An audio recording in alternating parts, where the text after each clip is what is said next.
साधन। जय श्री ओम नमः सिद्धेभ्यः। जय श्री ओम नमः सिद्धेभ्यः। जय श्री ओम नमः सिद्धेभ्यः। नमो हरिहन्ताणं नमो श्रीकाणं नमो आयर्याणं नमो वज्रायाणं नमो लोके सर्वसाहुलं नमः श्रीवर्धमानाय निर्धूतकलिलात्मने सालोकानां त्रिलोकानां यद्विद्याधराय।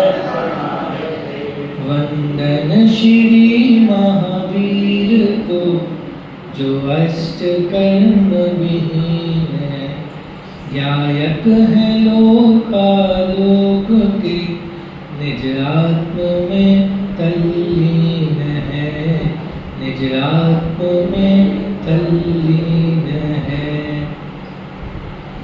दश लक्षण महापर्व का प्रसंग और आज धर्म का दूसरा दिन। विगत 2 दिनों में हमने जो चर्चा करी थी वो वास्तव में बहुत महत्वपूर्ण चर्चा करी कि अगर हम ये जिनवाणी सुन रहे हैं, यहाँ बैठ के निराकुलता पूर्वक तत्व का पान कर रहे हैं, तो वास्तव में सरल काम नहीं है, या जो हमारी यात्रा है वो सरल नहीं है। तो कैसी है कि हमने पूरा देखा कि जीव निगोद से निकलकर कहाँ आया है कि इस पंचेंद्रिय पर्याय प्राप्त हुई है, ऐसा समागम प्राप्त हुआ है। तो जो भी करना है हमें क्या करना पड़ेगा, अभी करना पड़ेगा, क्योंकि कल का कोई भी भरोसा नहीं है। कल 3 चीज़ों पे हमने विशेष चर्चा करी थी। ये समागम हमेशा नहीं रहेंगे। क्या भरोसा है कि हर बार 10 लक्षण पर्व में विद्वान आए, नहीं आए, पर 10 लक्षण पर्व तो हो गए, हम घर के बाहर ना निकल पाए, तो ये समागम नहीं रहेंगे। और ये बिल्कुल हमें अपने मन में दृढ़ श्रद्धान बिठाना होगा, क्योंकि जब तक हम ये मन में बात नहीं बिठाएंगे ना, तब तक उसकी उपलब्धि होने वाली नहीं होगी। तो ये समागम सदैव नहीं रहेंगे, और अगर समागम सदैव रहेंगे तो तुम सदैव नहीं रहोगे, और अगर दोनों चीजें भी मिल जाएंगी तो तुम्हारी भावना नहीं रहेगी, और अगर भावना भी रहे, समागम भी रहे, तुम भी रहो, तो तुम्हारी ऐसी परिस्थिति नहीं होगी कि तुम ये बात सुन सको। तो वास्तव में ये जो 10 लक्षण पर्व आए हैं, हमें धर्म सिखाने के लिए ही आए हैं। तो वास्तव में धर्म किसे कहना, तो अगर समंतभद्र आचार्य की बात करेंगे तो समंतभद्र आचार्य ने तो बहुत संक्षेप में कह दिया। क्या कह दिया कि जो धर दे उसका नाम क्या है, धर्म है। क्या कहा आचार्य समंतभद्र देव ने कि जो धर दे ना उसका नाम क्या है, धर्म है। कहाँ धर दे, तो इसमें लिखा है कि देखो मैं उपदेश दे रहा हूं कि जो प्राणियों को पंच परावर्तन रूप संसार के दुखों से निकालकर स्वर्ग और मोक्ष के बाधा रहित उत्तम सुख को प्राप्त करा दे, अर्थात जो चारों गतियों से निकालकर कहाँ पहुंचा दे, कि स्वर्ग और मोक्ष के उत्तम सुखों में धर दे, स्थापित कर दे, उसका नाम क्या है, धर्म है। इससे आप ये समझो कि ऐसी कोई भी क्रिया, ऐसा कोई भी आचरण जिससे हमें दुख हो रहा है, जिससे हमें आकुलता हो रही है, वो क्या नहीं हो सकता, कि चाहे कुछ भी हो उसका नाम धर्म तो कभी भी नहीं हो सकता। तो फिर वास्तव में धर्म क्या है, तो इसी में और आगे आचार्य समंतभद्र देव के ग्रंथ की टीकाकार जो है वो पंडित सदाशिव दास जी ने टीका करी है, और इसमें आगे बहुत सुंदर चर्चा करी है। उसके पूर्व हम थोड़ा सा धर्म का सामान्य स्वरूप समझ लेते हैं। तो धर्म वास्तव में क्या, अगर गुरुदेव के शब्दों में कहें तो धर्म मतलब क्या, बोलो। गुरुदेव श्री जो धर्म मतलब जो परिभाषा बताते थे ना, बहुत गजब की व्याख्या होती थी। मतलब गुरुदेव श्री ने बताया और वो फाइनल है, वो आपके चित्त में उतर जाएगी बात। धर्म की परिभाषा क्या बताई, बोलो। अगर मैं आपसे पूछूं धर्म मतलब क्या, तो क्या कहेंगे हम सब, बोलो। हाँ, निराकुल सुख वो धर्म है। और बताओ, तत्व सूत्र में है ये। क्या बात कर रहे हो आप? वस्तु का स्वभाव धर्म तत्व सूत्र में नहीं है, सवयसाची ग्रंथ में ही है ना। खैर वहां तो और धर्मों की चर्चा करेंगे। चलो एक ये जवाब आ गया कि वस्तु का स्वभाव धर्म है। और कौन बताएगा धर्म क्या है? हम रोज मंदिर आ रहे हैं, प्रवचन सुन रहे हैं, पूजन कर रहे हैं, तो हमें पता तो चले कि धर्म है क्या, बोलो। साहब वो तो सम्यक दर्शन बता रहे हो आप, अभी धर्म की बात चली। सामान्य सी परिभाषा धर्म की क्या है? स्वानुभूति धर्म कह सकते हैं। और बोलो, धारण करे जो धर्म, तो क्या मतलब धारण करने वाला या जिसे धारण किया जाता है वो? धारण करने वाला नहीं, धारण करने वाला धर्म कैसे होगा? जिसको धारण किया जाए वो धर्म होगा, बराबर है। और क्या हो सकता है धर्म की परिभाषा? अपने में रहना धर्म है, ये भी कह सकते हैं। और बोलो, लगभग जितनी भी परिभाषा हम धर्म की लगाए ना, लेकिन आजकल क्या है, धर्म नाम की चीज कोई समझता नहीं है। आपको समझ, अगर लोगों को बेवकूफ बनाना है ना, और कोई भी चीज आप कर रहे हो तो उसके आगे क्या लगा दो? धर्म शब्द लगा दो, तो क्या हो जाएगा? वो धर्म बन जाएगा। जैसे कोई भिखारी है, भीख मांग रहा है, तो वो क्या कहता है? क्या कहता है? कि भगवान के नाम पे, जिसके नाम पे देना वो नहीं देना, हमें तुम दे दो, उससे क्या हो जाएगा? धर्म हो जाए। कोई बीड़ी पीने वाला हो, उसको नहीं मिल रही हो पीने के लिए, वो क्या कहता है? भैया एक दे दो, क्या हो जाएगा? कोई तंबाकू खाने वाला, उसको खाने नहीं मिल रहा, क्या कहेगा? भैया थोड़ा सा वो दे दो, आप क्या हो जाएगा? मतलब लोगों को बेवकूफ बनाना है, तो हर चीज के पीछे आप क्या लगा दो? धर्म लगा दो। वास्तव में धर्म का इतना स्वरूप बिगड़ गया है, हमें ख्याल में ही नहीं आता कि वास्तविक धर्म है क्या। आजकल मार्केट में हर दूसरी चीज क्या बन जाती है? धर्म। आप टीवी खोल के देख लो, 150 चैनलों पे 200 बाबा आपको धर्म बताते हुए मिल जाएंगे प्रतिदिन, कि धर्म ये है, धर्म ये है, धर्म ये है। लेकिन वास्तविक धर्म क्या है? या बोलने से धर्म बन जाएगा क्या? बात ख्याल में आ रही है? मतलब हर कोई धर्म नहीं हो सकता। आजकल क्या है, चूहे मारने की दवाई सुनिए सबने, क्या काम होता है उससे? क्या होता है? देखो बच्चे जानते, बड़े लोग भी बोलेंगे तो अच्छा लगेगा मुझे। बच्चों को तो मैंने पढ़ा दिया एक घंटे पहले अभी।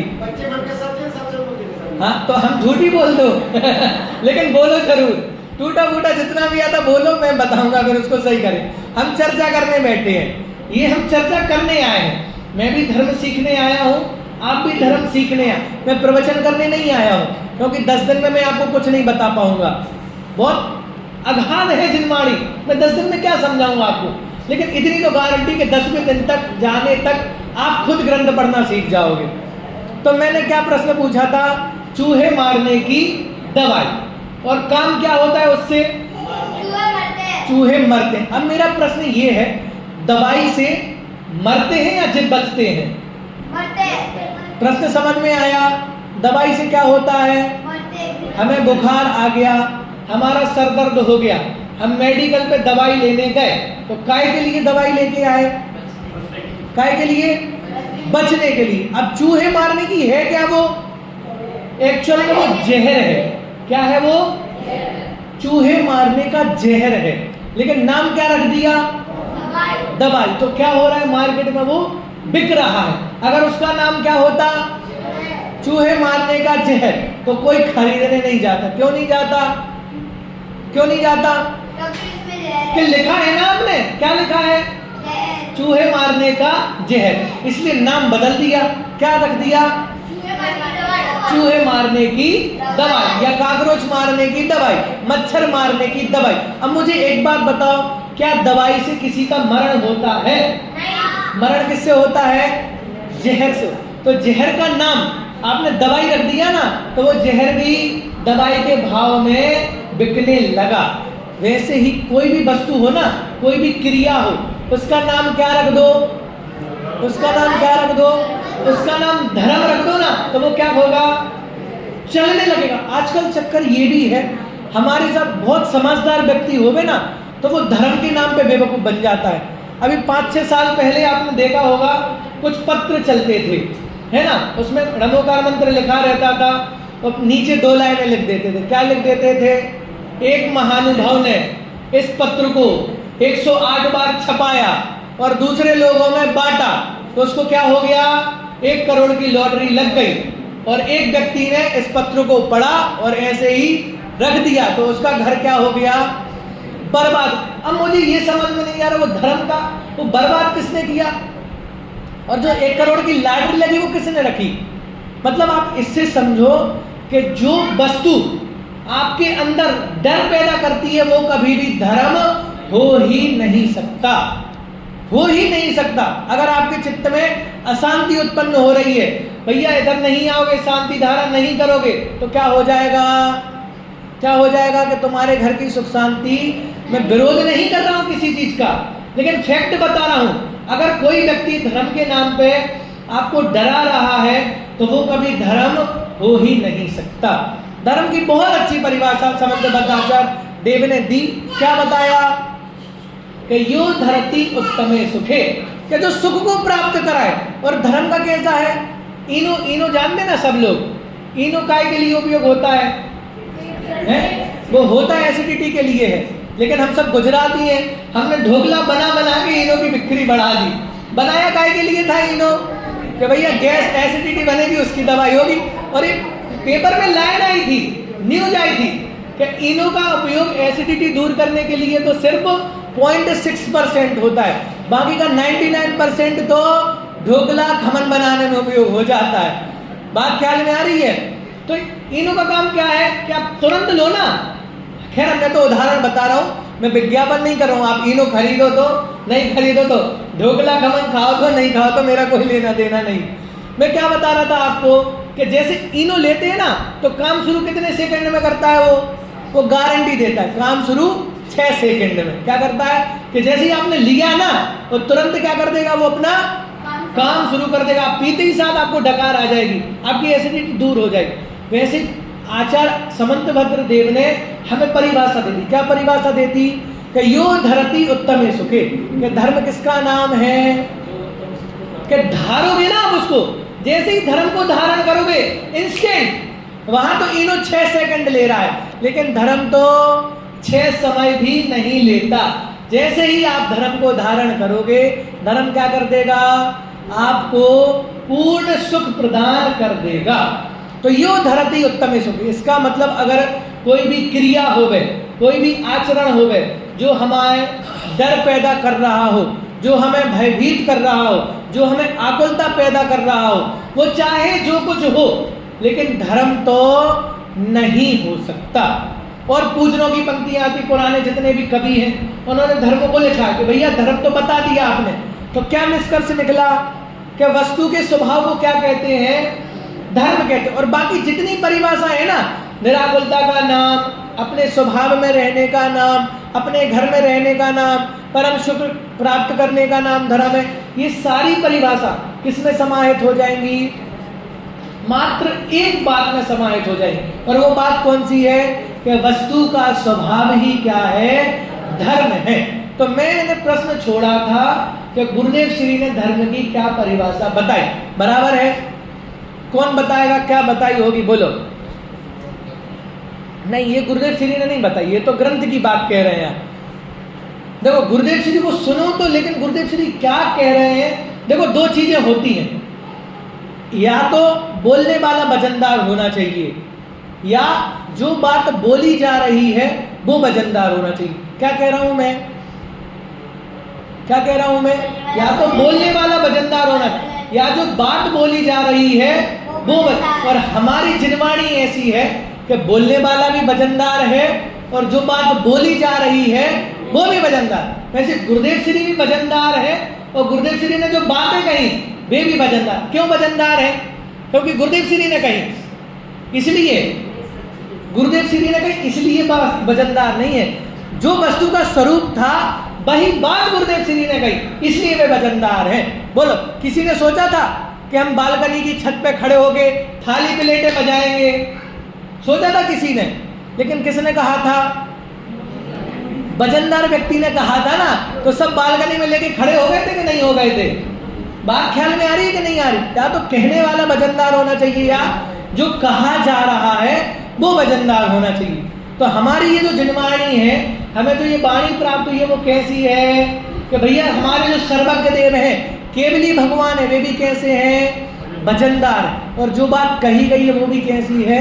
वजन। मैं पुनः प्रश्न पे आता हूँ। ये सब बात मैं इसलिए कह रहा था, आप सोच लो तब तक कि गुरुदेव श्री ने क्या कहा। कोई बात नहीं, मैं बताता हूँ। गुरुदेव श्री ने धर्म की बहुत अच्छी परिभाषा बताई है। इतनी बात कही, आधी लाइन में बात खत्म कर दी कि ध्रुव धाम में रमना ही धर्म है। क्या परिभाषा बताई गुरुदेव श्री ने? बस अब सारी परिभाषा इसमें आ गई। और वो निचोड़ से ऐसा नहीं है कि कहीं से परिभाषा देखी हो, बनाई हो, वो तो सहज में प्रस्फुटित हुई। क्या प्रस्फुटित हुई? कि ध्रुव धाम में रमना ही वास्तविक धर्म है।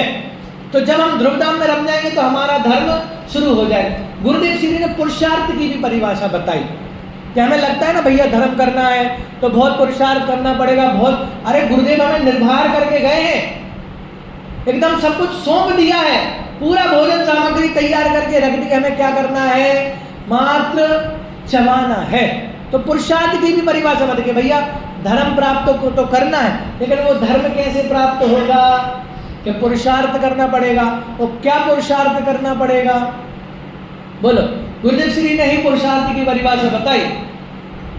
तो क्या पुरुषार्थ की परिभाषा बताई? कि ज्ञाता दृष्टा रहना वही पुरुषार्थ है। क्या कह रहा हूं? क्या कह रहा हूं? कि ज्ञाता दृष्टा रहना ही वो पुरुषार्थ है। ये परिभाषा मैं क्यों बता रहा हूं आपको? क्योंकि ये धर्म से रिलेटेड है।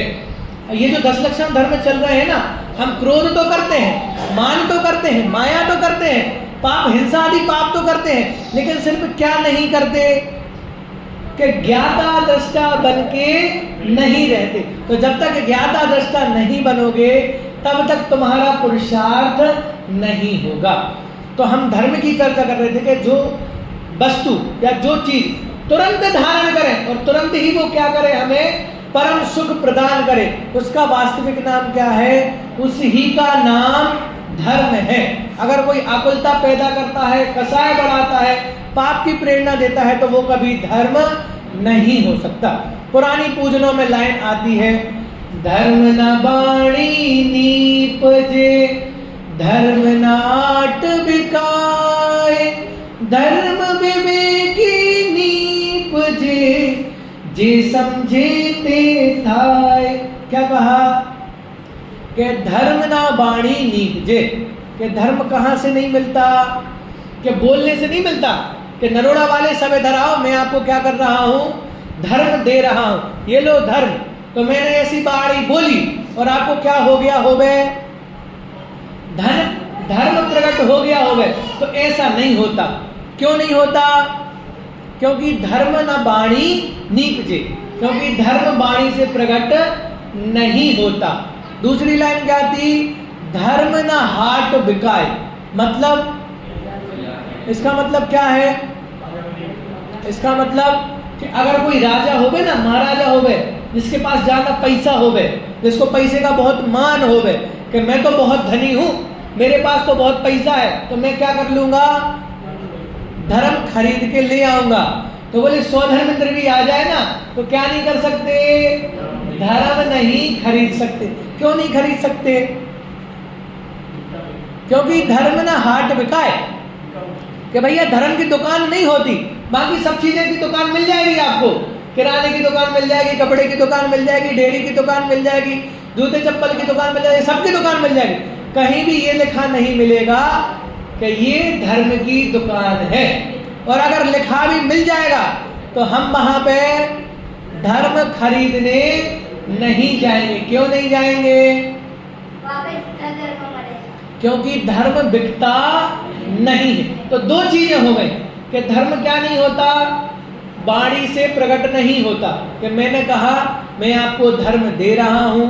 अच्छा, और इसी रत्नाकरण शास्त्राचार्य जी में लिखा है कि ऐसा नहीं होता।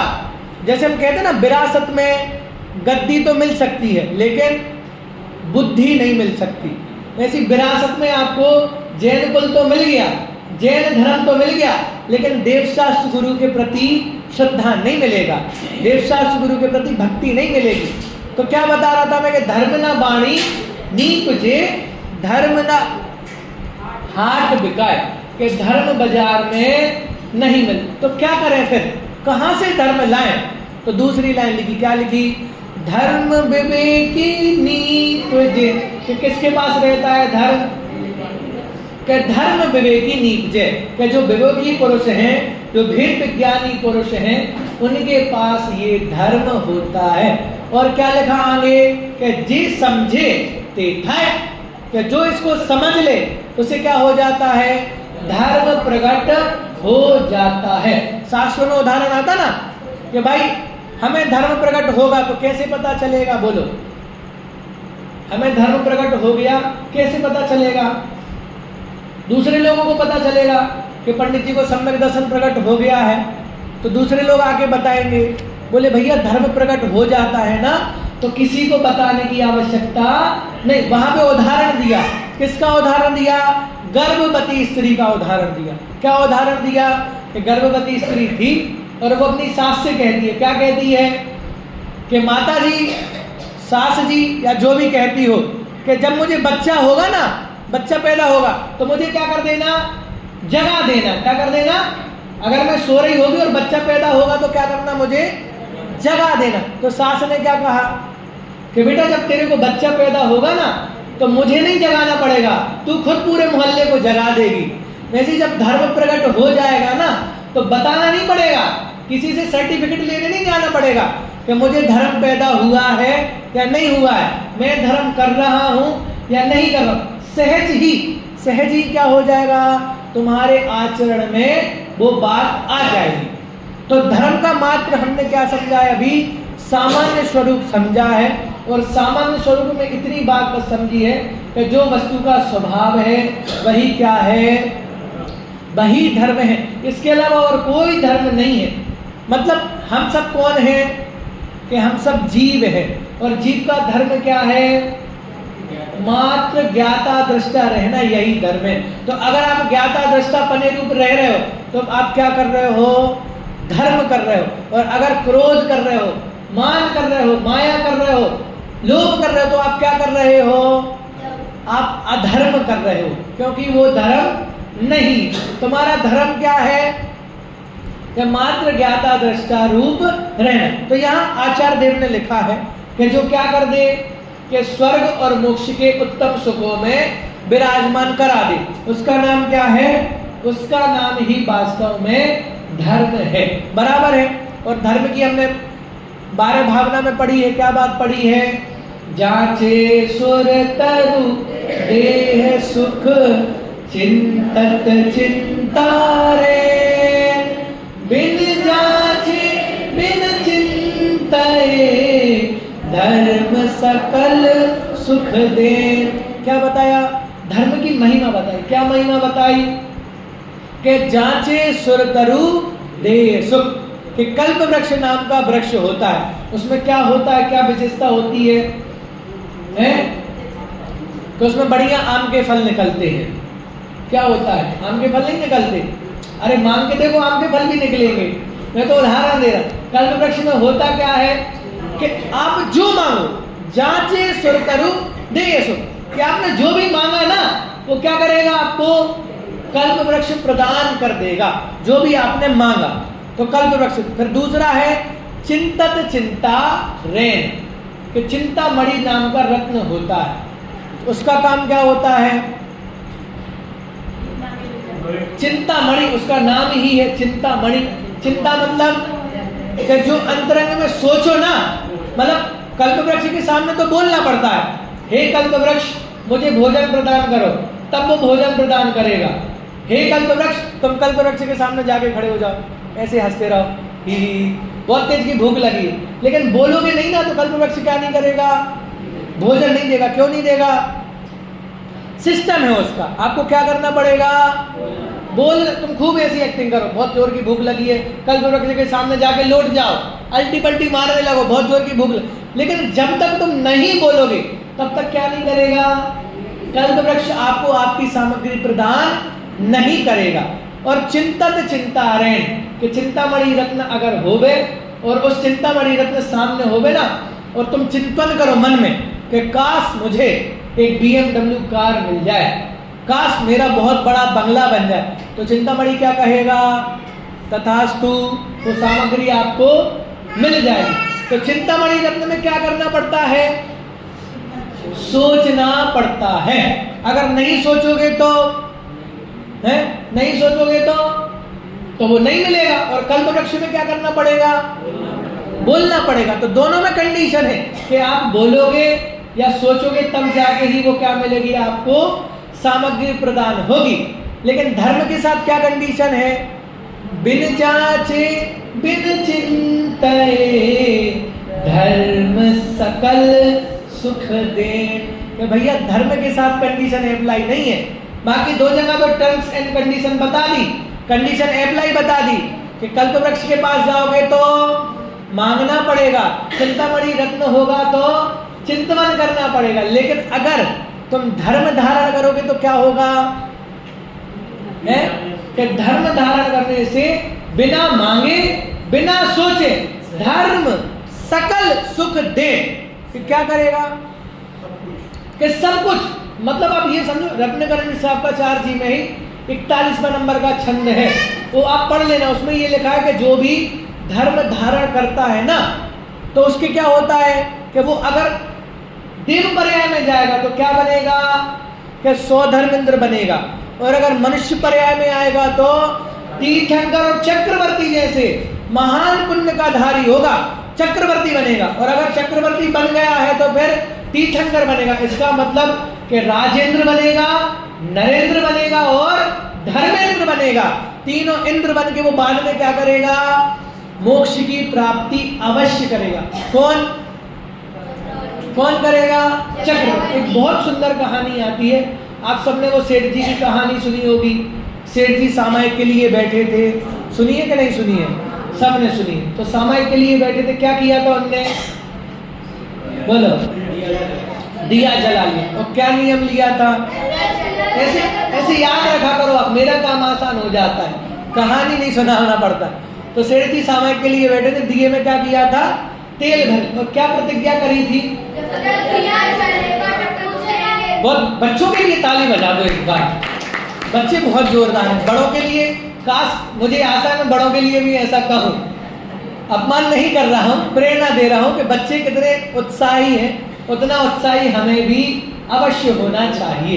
एक एग्जाम्पल बस मैं आपको दे रहा हूँ। अपने अपने माथे पे उंगली रखो, ऐसे माथे पे उंगली रखो। पूरे 100% लोगों ने गलती करी है। मैंने क्या बोला था? माथा कहाँ होता है और रख कहाँ रहे थे उंगली? क्यों रख रहे थे? हैं?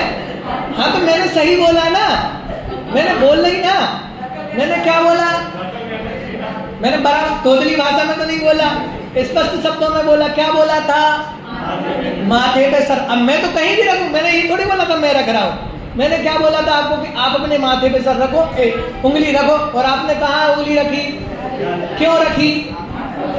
मतलब मैं इतना बड़ा व्यक्ति हूं, इतने क्लियर शब्दों में, स्पष्ट शब्दों में कह रहा हूं अपने माथे पे उंगली रखो। और लेकिन सब रख कहाँ रहे हैं? बस यही आदत हमारे साथ है। बच्चे सुन के नहीं सीखते, कब सीखते हैं?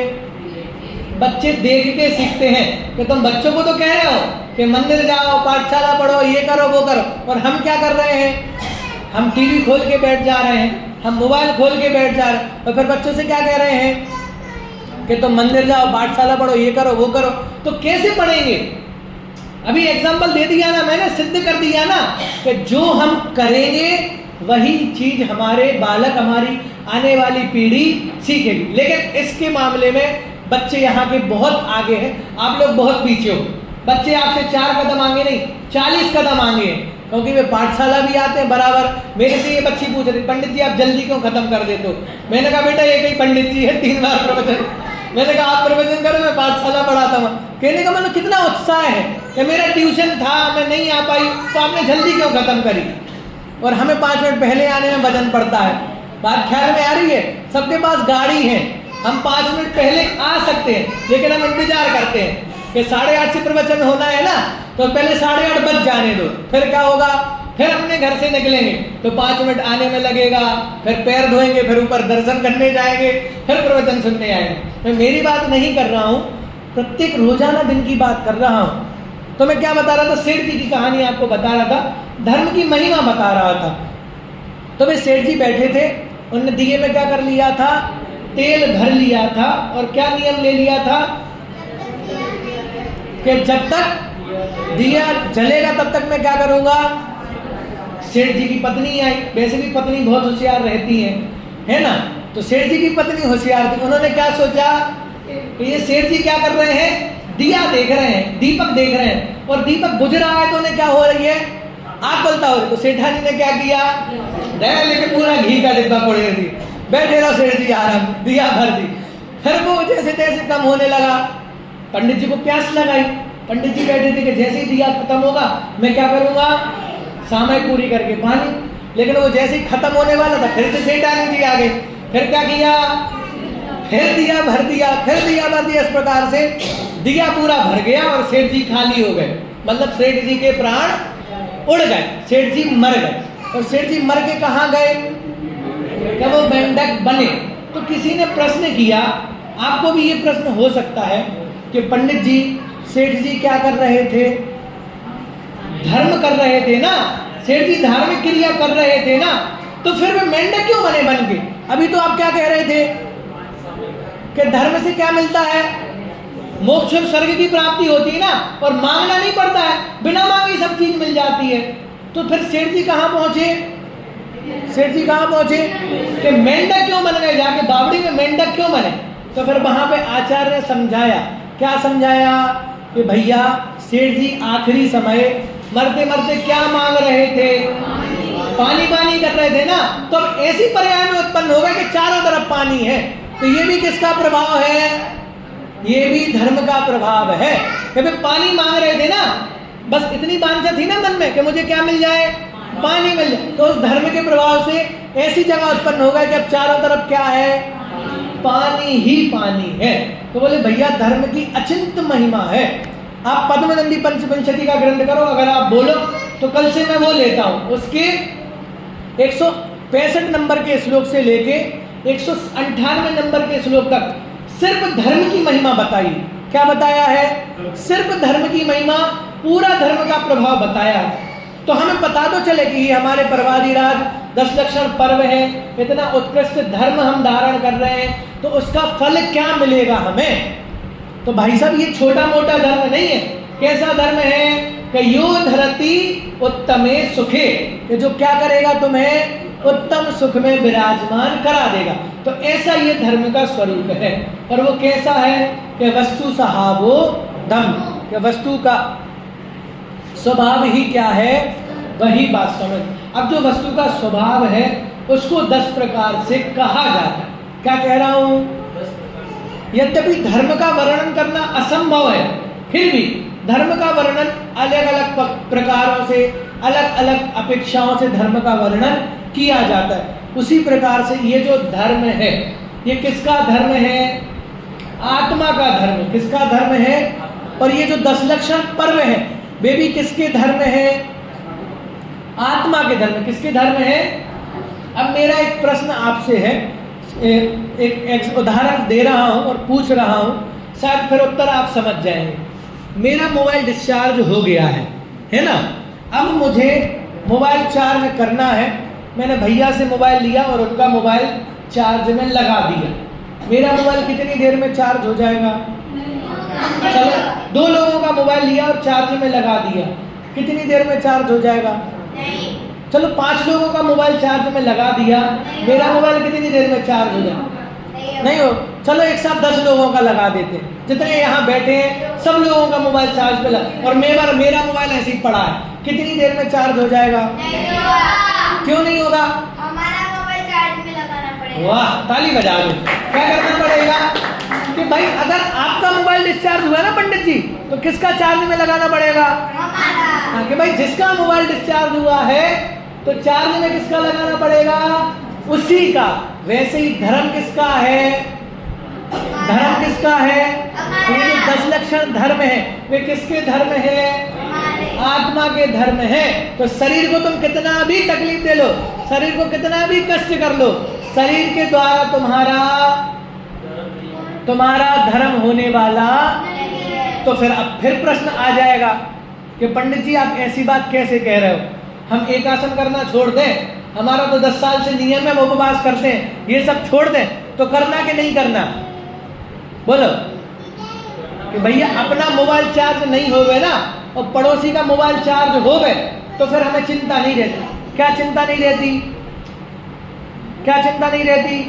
कि भैया हमारे मोबाइल से काम नहीं हो पाए, लेकिन अगर हमें कहीं जरूरी कॉल करना है, कुछ इंटरनेट पे जरूरी जानकारी प्राप्त करना है, तो हम क्या कर सकते हैं?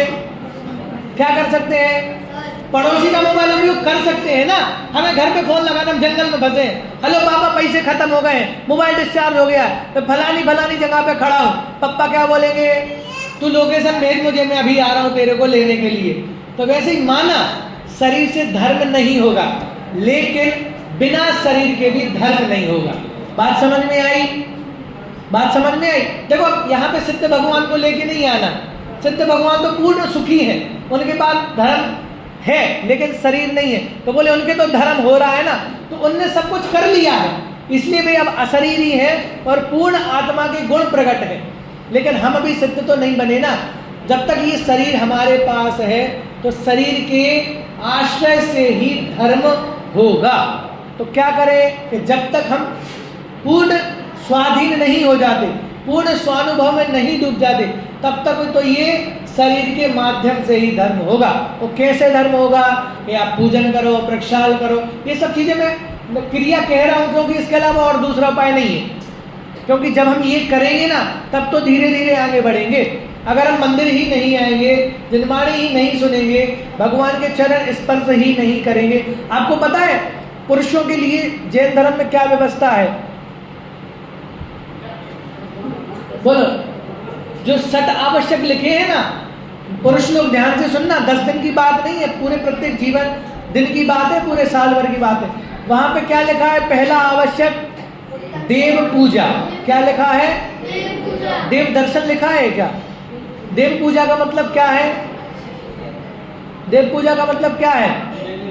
कि हमें जिनेंद्र देव की पूजन करना है तो क्या करना पड़ेगा? कि भैया सबसे पहले उनके चरण स्पर्श करोगे या नहीं करोगे? तो चरण स्पर्श करना है तो क्या करना पड़ेगा? क्या करना पड़ेगा? कि शुद्ध वस्त्र पहनना पड़ेगा। शुद्ध वस्त्र नहीं पहनेंगे तो भगवान का स्पर्श नहीं होगा, वो देव पूजा अधूरी है। महिलाओं के लिए व्यवस्था नहीं है, किसके लिए व्यवस्था है? तो फिर उनके लिए देव पूजा कौन सी आ जाएगी? अष्ट द्रव्य से पूजन करने की। लेकिन भाव स्थापना तो हम करते ही हैं। हमने देखा बहुत सारी जगह जब अभिषेक होता है तो पुरुष अभिषेक करते हैं, लेकिन महिला क्या करती है? पीछे से ऐसी भावना भाती है कि हे भगवान, अभी तो पर्याय की क्या है? असमर्थता है कि मैं आपको स्पर्श नहीं कर पा रही हूँ, लेकिन आगामी ऐसी पर्याय मुझे प्राप्त हो गए कि मैं साक्षात आपको स्पर्श कर सकूं। अभी कुछ दिनों पहले गंज बासुदा की वीडियो चली थी। कोई एक किन्नर था, वो एक माता जी को संबोधन करने के लिए गया। उसने क्या कहा कि वो माता जी बहुत बीमार थी, बहुत आश्वस्त थी। तो उसने क्या समझा, उसकी एक लाइन मुझे बहुत अंदर तक छू गए। उसने क्या कहा? माता जी कोई बात नहीं, हमारे ऐसे पाप कर्म का उदय है कि हम भगवान को छू नहीं सकते। क्या कहा? कि हमारे ऐसे कर्मों का उदय है कि हम भगवान को छू नहीं। किसने बात कही ये?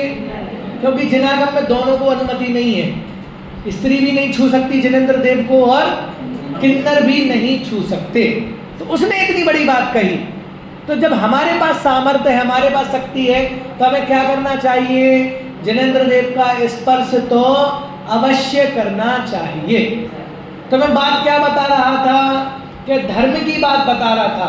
और जो धर्म की बात बता रहा था उसमें कि आत्मा के धर्म है उत्तम, क्षमा, मार्दव, आर्जव, लाइन पढ़ते ना पूजन की, क्या लिखा है? उत्तम क्षमा मार्दव आर्जव भाव है। कि 3 भाव हैं किसके? आत्मा के 3 धर्म। कौन कौन से? उत्तम क्षमा, मार्दव और उत्तम आर्दव।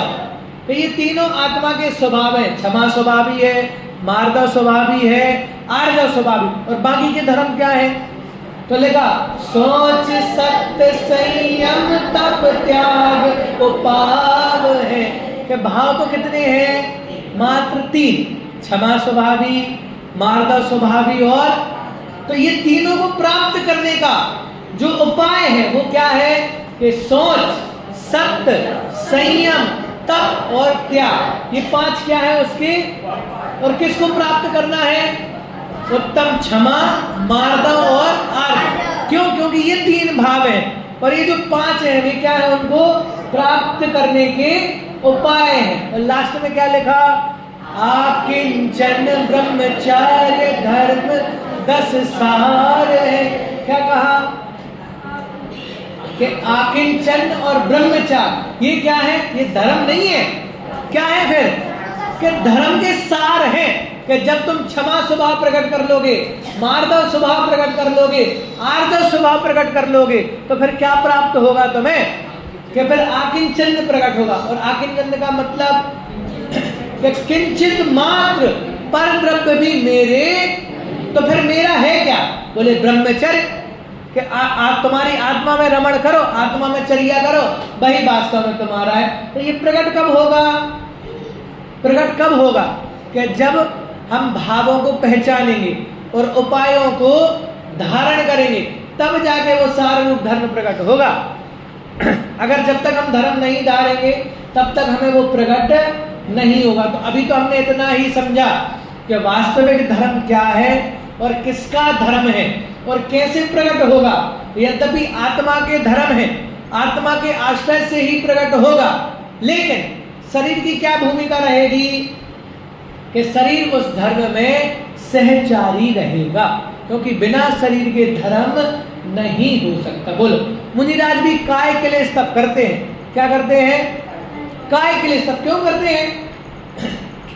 हालांकि जितने भी तप करते हैं ना मुनिराज, वे सब इंद्रियों के निग्रह के लिए, वो हम तप में चर्चा करेंगे। लेकिन शरीर को तुरंत जुदा नहीं करते, क्योंकि जब तक शरीर रहेगा तब तक ही आपका धर्म हो पाएगा।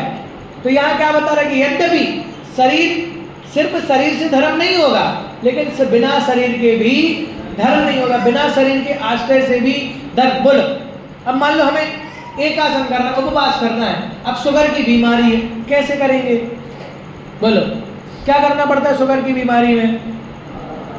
बार बार खाना पड़ता है ना। ऐसा डॉक्टर के भैया 2-3 बार तो क्या करना पड़ेगा?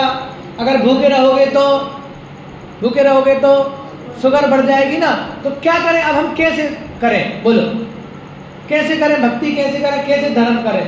तो बहुत अच्छा बताया ध्यानंद राय जी ने, कीजे शक्ति प्रमाण, शक्ति बिना श्रद्धा धरे। क्या कहा? कि कीजिए शक्ति प्रमाण। इसलिए कितना करो? धर्म करो। लेकिन कितना धर्म करो? शक्ति प्रमाण। और शक्ति प्रमाण मतलब क्या? शक्ति प्रमाण मतलब क्या है? शक्ति प्रमाण मतलब क्या? कि रोज अपनी शक्ति को बढ़ाते रहना।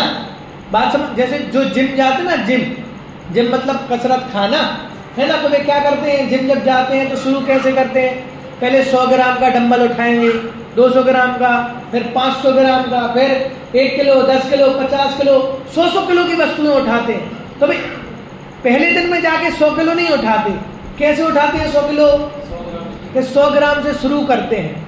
वैसे ही वो शक्ति प्रमाण है कि तुम बोलो पंडित जी हम 4 पूजन कर लेते हैं, एक टाइम एक आसन कर लेते हैं और ये हमारा 10 सालों से चल रहा है। तो ये शक्ति प्रमाण नहीं है। क्यों नहीं है शक्ति प्रमाण? क्यों नहीं है शक्ति प्रमाण? क्योंकि ये तो आप कर ही रहे हो ना, ये तो आदत हो गई है ना। पंडित वीरेंद्र जी आगरा थे, वे कहते थे धर्म करना आजकल यूज्ड टू हो गया है। क्या हो गया है? ये यूज्ड टू का मतलब क्या होता है? हैबिचुअल, सरल भाषा में कहें, या और सरल भाषा में कहें तो आदतन, या आदत। गुजराती में क्या कहेंगे? अब वो सर्च कर लेना आप गूगल पे जाके, है ना। तो जो काम हम बार बार करते हैं, जो काम हम प्रतिदिन करते हैं, तो फिर वो काम कैसा हो जाता है, उसमें रस खत्म हो जाता है, वो हमारी आदत बन जाता है। तो अगर धर्म भी हमें यूज्ड टू हो गया है, तो फिर पूजन करने में हमें आनंद नहीं आएगा, हमें प्रवचन सुनने में आनंद नहीं आएगा। क्यों नहीं आएगा? क्योंकि वो यूज्ड टू हो गया, हमने अपनी शक्ति को बढ़ाया नहीं है, और उसी शक्ति पे क्या कर रहे हैं, क्या कर रहे हैं, चला। मान लो कोई भी व्यक्ति हो ना, गाड़ी चलावे, ट्रैफिक हो, तो ट्रैफिक में कितनी स्पीड रखना चाहिए है कि भाई ट्रैफिक है 20-30 की स्पीड पे चला लो जैसा मिल रहा है। और अगर हाईवे होगा तो है कि भैया वहां तो 80 के प्लस ही चलाना पड़ता है। अब मान लो कोई व्यक्ति ट्रैफिक में 80 की स्पीड से गाड़ी चलाएगा तो क्या हो जाएगा, एक्सीडेंट होगा ना, पुलिस भी पकड़ लेगी, आगे नहीं बढ़ने देगी। और अगर हाईवे पे 20 की स्पीड से गाड़ी चलाएगा तो क्या करना पड़ेगा, हाईवे पे हाईवे के हिसाब से चलना पड़ेगा, ट्रैफिक में ट्रैफिक के हिसाब से। वैसे हमारी जो शक्ति है, जितनी शक्ति है, उस शक्ति के अनुरूप ही क्या करना पड़ेगा, धर्म का आचरण करना पड़ेगा। तो कीजिए शक्ति प्रमाण। और आज हमने वो आदत कर ली ना, मान लो एक आसन में हमारा क्या हो गया है, 10 साल निकल गए, कोई समस्या नहीं आ रही, तो अगली बार क्या करो, अगली बार 5 एक आसन करो, 5 उपवास करो, शक्ति बढ़ाओ ना।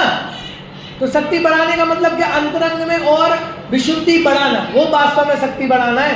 नहीं तो तुम बोलो पंडित जी पिछली बार आप आए थे, आपने क्या बोला था, शक्ति बढ़ाओ, फिर अगली साल मुझे फोन करके बोलो हाँ पंडित जी वो पिछली बार मैंने एक आसन किए थे, अब मैं उपवास कर रहा हूँ, हमने अपनी शक्ति बढ़ा ली।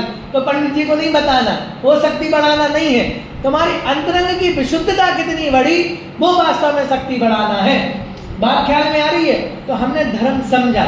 धर्म होगा कैसे कि शरीर के निमित्त से होगा, शरीर के आश्रय से होगा, लेकिन हमें कितना धर्म करना, कीजिए शक्ति प्रमाण, शक्ति बिना श्रद्धा धरे। कि शक्ति नहीं है तो क्या करना, श्रद्धान करना। और कैसा श्रद्धान करना कि हे भगवान मैं क्या कर रहा हूं कि अभी तो इतना कर रहा हूं, लेकिन एक दिन ऐसा आएगा कि मैं भी क्या करूंगा, आपके जैसा तल धारण करके स्वमोक्ष में जाऊंगा। तो ये शक्ति प्रमाण है। तो शक्ति बिना श्रद्धा धरे, कि शक्ति नहीं है तो ऐसा श्रद्धान आना। कई बार आता ना ऐसे, बहुत सारे लोगों के किस्से कहानियां सुनने को मिल जाते हैं कि कोई व्यापारी आया, कोई आया, किसी ने मांगा तो उनकी जेब में 500 रुपए थे, उनने 500 रुपए दे दिए। लेकिन उस समय ऐसी भावना भाई कि हे प्रभु जब मेरे पास संपत्ति हो जाएगी ना तो मैं करोड़ों रुपए क्या करूंगा, आपको दान दूंगा। तो वास्तव में जब पैसे आ गए तो फिर क्या किया उन्होंने, करोड़ों रुपए पूरे दान कर दिए। क्यों? ये है शक्ति बिना श्रद्धा धरे।